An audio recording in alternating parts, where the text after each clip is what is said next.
आज दुनिया में ऐसी कोई भी कंट्री ढूंढना मुश्किल है जहां एनिमे का क्रेज ना हो। इंडिया हो, अमेरिका हो, ब्राजील हो या यूरोप, हर जगह लोग एनिमे को देख रहे हैं और उसके दीवाने हैं।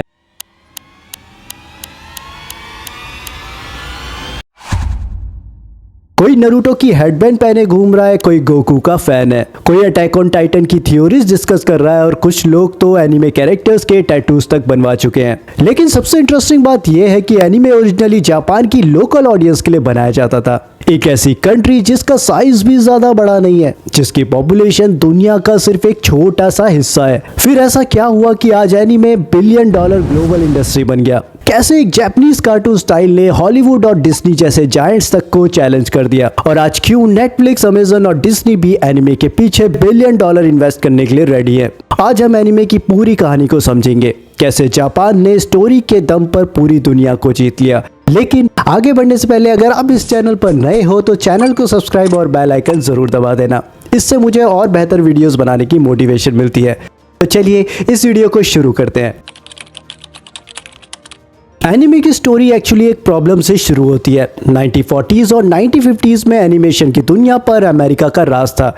डिज्नी पूरी दुनिया में डोमिनेट कर रहा था। उनके पास ह्यूज बजट थे, एडवांस टेक्नोलॉजी थी और ग्लोबल रीच भी। जापान के पास ये सब नहीं था। अगर जापान डिज्नी को कॉपी करता तो वो कभी कॉम्पीट ही नहीं कर पाता। इसलिए जापानीज क्रिएटर्स ने एक अलग रास्ता चूज किया। उन्होंने सोचा अगर हम विजुअल्स में कम्पीट नहीं कर सकते तो हम स्टोरी टेलिंग में कॉम्पीट करेंगे, और यही डिसीजन एनिमे की फाउंडेशन बन गया। एनिमे की सक्सेस की बात हो और ओसामू तेजुका का नाम ना आए ऐसा हो ही नहीं सकता। उन्हें आज भी गॉड ऑफ मांगा कहा जाता है। 1963 में उन्होंने एस्ट्रो बॉय नाम से एक शो बनाया। बजट लिमिटेड था, इसलिए तेजुका ने एक स्मार्ट फॉर्मूला यूज किया। उन्होंने एनिमेशन को सिंपल रखा लेकिन स्टोरी पावरफुल बनाई, और ये फॉर्मूला काम कर गया। एस्ट्रो बॉय सुपरहिट हो गया। उसने प्रूव कर दिया कि ऑडियंस को सिर्फ ब्यूटीफुल विजुअल्स नहीं चाहिए, बल्कि उन्हें ऐसे कैरेक्टर्स भी चाहिए जो उनसे इमोशनली कनेक्ट कर सके। लेकिन यहाँ एक बेसिक सवाल आता है, एनिमे आखिर होता क्या है? बहुत लोग इसे सिर्फ जापानीज कार्टून समझते हैं, लेकिन टेक्निकली एनिमे उससे काफी ज्यादा अलग है। जापान में एनिमे शब्द का यूज किसी भी एनिमेटेड कंटेंट के लिए किया जाता है, चाहे वो डिज्नी हो, पिक्सर हो या फिर जापानीज शो। लेकिन दुनिया के बाकी हिस्सों में जब लोग एनिमे बोलते हैं तो यूजुअली उसका मतलब होता है जापान में बना एनिमेटेड कंटेंट। पहले दुनिया के ज्यादातर पॉपुलर कार्टून्स जैसे कि Tom and Jerry, Looney Tunes और स्कूबी डू बच्चों को टारगेट करते थे। ये शोज एंटरटेनिंग थे, फनी थे और फैमिली ऑडियंस के लिए बिल्कुल परफेक्ट थे। लेकिन जापान ने एनिमेशन को थोड़ा अलग नजरिए से देखा। जापानीज क्रिएटर्स ने एनिमेशन को सिर्फ कॉमेडी या चिल्ड्रन के एंटरटेनमेंट तक लिमिटेड नहीं रखा। उन्होंने इस मीडियम का यूज हर तरह की स्टोरीज बनाने के लिए करना शुरू कर दिया। Action, romance, science fiction, mystery, war और साइकोलॉजिकल ड्रामा, और कभी कभी ऐसे थीम्स भी जो एडल्ट्स को काफी ज्यादा रिलेट होते थे। यहाँ से एनिमे की सबसे बड़ी स्ट्रेंथ सामने आई। एनिमेशन सिर्फ बच्चों के लिए नहीं थी। एनिमेशन किसी भी एज ग्रुप के लिए पावरफुल स्टोरी टेलिंग का मीडियम बन सकती थी। इसी वजह से एनिमे धीरे धीरे कार्टून कैटेगरी से निकलकर एक सीरियस एंटरटेनमेंट मीडियम बन गया। और जब दुनिया ने ये डिफरेंस नोटिस किया तब एनिमे की ग्लोबल जर्नी सच में शुरू हुई। 1980s और 1990s एनिमे के लिए गेम चेंजिंग डेकेड था। इसी पीरियड में आए कुछ लीजेंडरी एनिमे शोज और मूवीज जैसे Dragon Ball, Sailor Moon, Neon Genesis Evangelion और स्टूडियो जिब्ली की फिल्म्स। ड्रैगन बॉल ने दुनिया भर के बच्चों को अपना फैन बना दिया। हर जगह लोग गोकू बनना चाहते थे, और स्टूडियो जिब्ली ने प्रूव कर दिया कि एनिमेशन भी सीरियस सिनेमा हो सकता है। जब स्पिरिटेड अवे ने ऑस्कर जीता तो पूरी दुनिया ने एनिमे को एक अलग नजरिए से देखना शुरू कर दिया। अब एनिमे सिर्फ जापान की चीज नहीं रही, ये ग्लोबल एंटरटेनमेंट बन रहा था। लेकिन एनिमे की सक्सेस के पीछे एक और हीरो था, और उसका नाम था मांगा। सिंपल वर्ड्स में मांगा जापान की कॉमिक बुक्स होती थी। जापान में मांगा कल्चर इतना बड़ा है कि हर एज ग्रुप के लोग मांगा पढ़ते हैं। और इंटरेस्टिंग बात यह है कि आज भी बहुत सारे फेमस एनिमे पहले मांगा ही थे।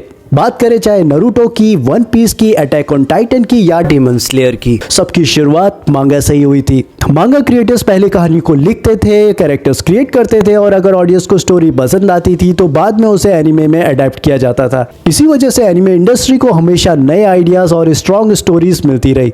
एक तरह से आप कह सकते हो कि अगर एनिमे इंजन था तो मांगा उसका फ्यूल था। लेकिन एनिमे का असली क्रेज इंटरनेट आने के बाद शुरू हुआ। उससे पहले एनीमे देखना बहुत ही ज्यादा मुश्किल था। फिर इंटरनेट आया और फैंस ने सबटाइटल्स बनाने शुरू कर दिए, ऑनलाइन कम्युनिटीज बन गई, डिस्कशन फोरम्स बन गए और फिर एक शो आया जिसने एनीमे को नेक्स्ट लेवल पर पहुंचा दिया। नारुतो, एक ऐसे लड़की की स्टोरी जो सबके रिजेक्शन के बाद भी अपना सपना नहीं छोड़ता।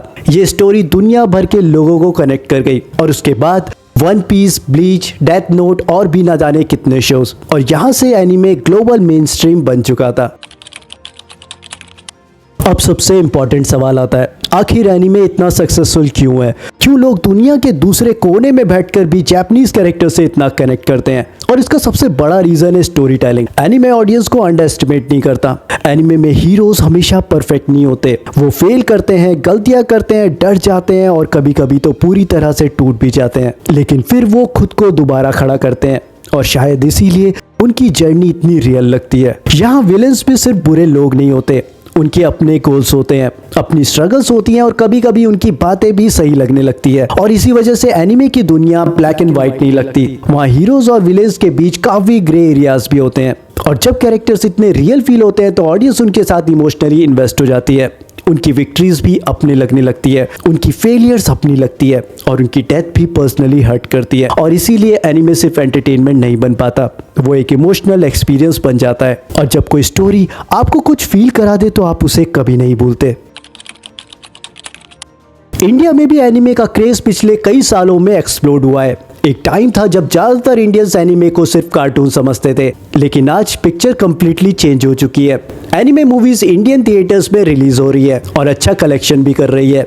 एनीमे कन्वेंशंस पे हजारों फैंस पार्टिसिपेट करते हैं, ऑनलाइन कम्युनिटीज रैपिडली ग्रो कर रही है और सोशल मीडिया पर anime content millions of views ले रहे हैं। आज इंडिया एनीमे इंडस्ट्री के फास्टेस्ट ग्रोइंग मार्केट में से एक माना जाता है। सबसे इंटरेस्टिंग बात यह है कि एनीमे की पॉपुलैरिटी सिर्फ बड़े सिटीज तक ही लिमिटेड नहीं रही, छोटे शहरों और टाउन में भी लोग Naruto, One Piece, Demon Slayer और अटैक ऑन टाइटन जैसे शोज देख रहे हैं। जेन ज़ी के लिए एनीमे सिर्फ एंटरटेनमेंट नहीं है, वो एक कल्चर है, एक कम्युनिटी है और कई लोगों के लिए तो ये लाइफ का इंपॉर्टेंट पार्ट भी बन चुकी है। ये सिर्फ एनिमेशन की सक्सेस स्टोरी नहीं है, ये स्टोरी टेलिंग की सक्सेस स्टोरी है। जापान ने दुनिया को एक्सपेंसिव टेक्नोलॉजी से इम्प्रेस नहीं किया, उन्होंने दुनिया को ऐसी कहानियां दी जो कभी भूली नहीं जा सकती, ऐसे कैरेक्टर्स दिए जो दुनिया भर के लोगों के साथ बड़े हुए। और शायद इसीलिए आज दुनिया के हर कोने में कोई ना कोई नारुतो देख रहा है, कोई ड्रैगन बॉल का फैन है और कोई वन पीस के नेक्स्ट एपिसोड का वेट कर रहा है। एक छोटे से आइलैंड नेशन ने प्रूव कर दिया कि कभी कभी दुनिया को जीतने के लिए सबसे बड़ी आर्मी नहीं, सिर्फ एक अच्छी कहानी ही काफी होती है। आप लोगों का फेवरेट एनीमे कौन सा है कमेंट सेक्शन में जरूर बताएं।